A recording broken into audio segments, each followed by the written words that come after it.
ఏంటో ఇది ఇప్పుడు చేస్తుంది. ఆ అసలు నన్ను నిజంగానే కన్నావా నువ్వు? ఎందుకే ఇలా మాట్లాడుతున్నావు? మరి ఆడపిల్లన్నప్పుడు ఖచ్చితంగా పెళ్లి చేయాలి. చేసిన తర్వాత కొన్ని పనులు నేర్పించాలి. అత్తారింట్లో ఒప్పుకోరని తెలీదా నీకు తెలీదా? తెలుసే. మరి నాకెందుకు నేర్పలేదమ్మా? ఎందుకు ఏడుస్తున్నావే? ఏమైంది? బావ వేణీలు పెట్టమన్నాడు. నాకెలా చేయాలో తెలియడం లేదు. సరే నేను చెప్తానులే. మంచినీళ్ళు గిన్నెలో పోసిపెట్టు. గ్యాస్ తిప్పాను, వెలగడం లేదమ్మా. సుయ్యన్ సౌండ్ వస్తుంది. లైటర్ ఉందా? ఎలా ఉంటుందమ్మా? సిల్వర్ కలర్ లో ఉంటుంది, అక్కడ ఎక్కడో ఉంటుంది చూడు. దొరికిందమ్మా. ఏం చేయాలి?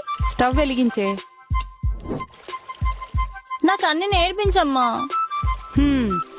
ప్రతి అమ్మాయి పెళ్లి కాకముందు అమ్మని ఇలా అడిగితే తెలియనివి తెలుసుకొని మరీ నేర్పిస్తుంది. సారీ అమ్మా, నాకు అన్ని నేర్పించు. నాకు తప్పుతుందా? సరే అమ్మా. Download ShareChat.